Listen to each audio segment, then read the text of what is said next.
Right now, the credibility of Ndidi Nyoro has gone really low. And even his haters like Junet and Mbadi are capitalizing on his failure to vote, and they're now pushing the narrative that he's in fact one of them. Just listening to what John Mbadi had to say. I have been telling people that Ndidi Nyoro ni mdomo tu.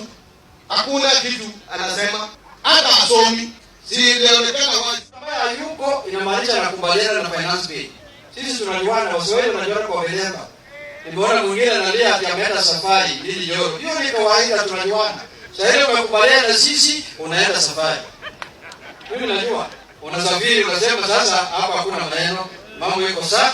And this is what Junet had to say about the same situation. Kama hayuko inamaanisha nakubaliana na finance bill. Sisi tunajuana, Waswahili wanajuana kwa Belemba. Nimeona mwingine analia ati ameenda safari Ndidi Nyoro. Hiyo ni kawaida, tunajuana. Sasa ile umekubaliana na sisi unaenda safari.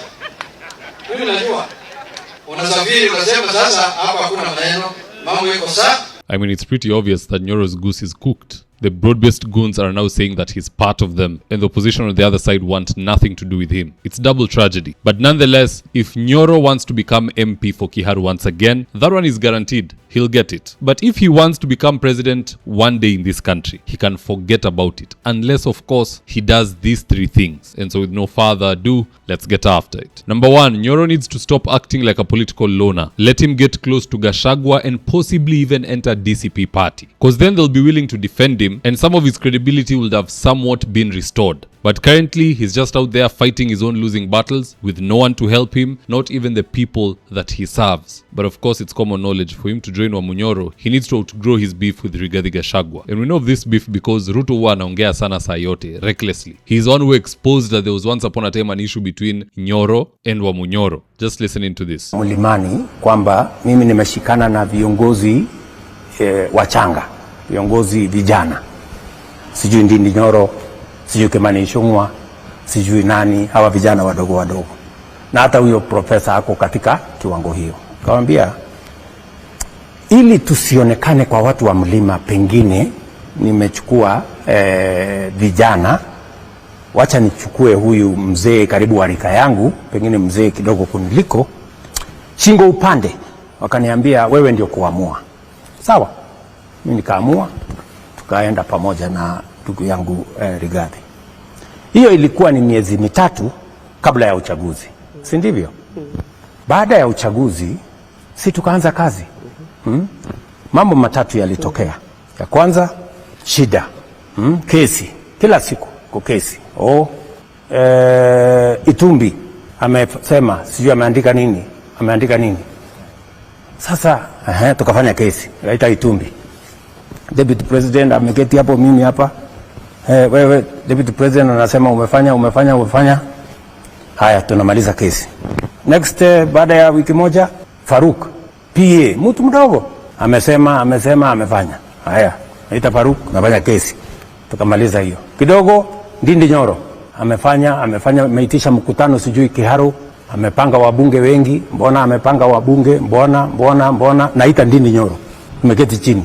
Kesi. Haya, kuisha hiyo, Kimani Ichung'wah sijui amesema. So Nyoro, kesi iliisha. Now make your way to Nyoro. That is where the solution to your problem lies. Number two, the National Assembly to me is just a group of hecklers. There are too many MPs for all of them to have a meaningful discussion. Because do the math, for 100 people to meet and above, you need to have informed the area OCS. Bunge wamepita 300. That is a circus. Most of the MPs there are low-grade MPs. Hawana masomo, they are unqualified, most are incompetent, and that is why Nyoro cannot thrive in that space. I feel the way Nyoro is outspoken, he is better off in the Senate of the Republic. We have very few senators. There is enough space for even Karen Nyamu to talk. So what about Ndidi Nyoro? Now he'll stop going to all these economic forums, kuongea about nini shares. He can do all that in the Senate. A Senate of 47 senators. You go in one afternoon na muko watu wa 7. Cherargei, sijui nani and the substantive speaker, and you can say what you want to say for even an hour or two. That is the space for Ndidi Nyoro. His days as MP, for me, they are quickly dying. Sababu haendi finance bill kupiga, haendi kuokoa Gachagua akiwa impeached. So he might as well be in the Senate. Senate haina hiyo majukumu, ni kuongea na kwenda nyumbani, na hakuna mtu anakuitisha maendeleo. You're in charge of no budget anywhere in this republic. So 2027, I'm hoping to see a Senator Ndidi Nyoro, not an MP. Hapo, his time is up. He has done what he can. It's time to upgrade. Number 3, hii si lazima, but akipenda, he can do us a solid and bring an impeachment motion against William Kipchirchir Samoei Ruto, with the first count being gross violation of the constitution. And at the end of the day, this impeachment will be more than enough to help us deal with Ruto and our corrupt MPs who will rush to rescue him. Because an impeachment is not just necessarily to condemn Ruto. He might survive. We know these people are bought, so probably he'll survive. But hata ukinunuliwa na uende pale kumwokoa with your vote, what you're doing is you're trading your life for his political life for that matter. So the president will live on to see another day, lakini wewe yako na wananchi inaisha 2027. You stay home and refuse to vote, hiyo style ya Nyoro, you also go home in 2027. So we need to know who's who when the main issue arrives in the National Assembly. And I feel an impeachment will be very, very good to divide the line between the wheat and the chaff. But at the end of the day, guys, that's just my opinion. Do drop me your comments in the comment section below, and I'll do my best to read them and to give you a response. So with that, here today's ads of the day. If you're still managing rentals using notebooks and caretakers, see how Joel Karango Miner switched to a system that runs his 76 units automatically.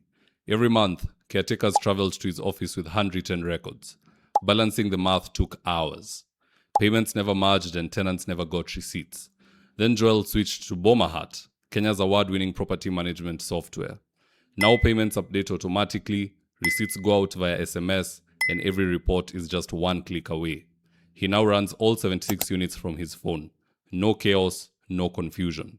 Join hundreds of landlords doing the same. For more information, please call 0717-512-483 or visit www.bomahat.com. Interior design is one of those things you can't afford to get wrong.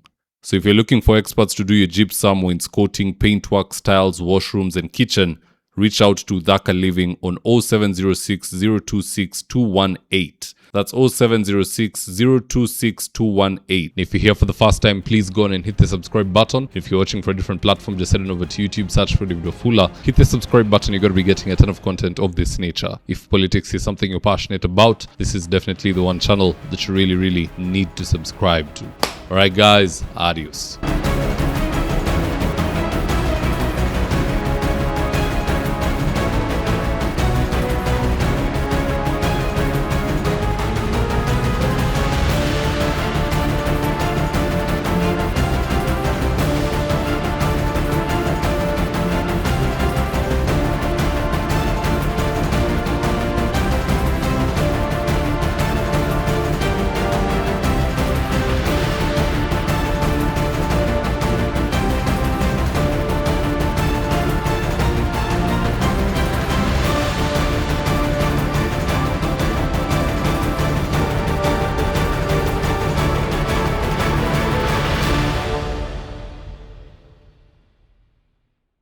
Thank you for choosing David Wafula as your primary news platform.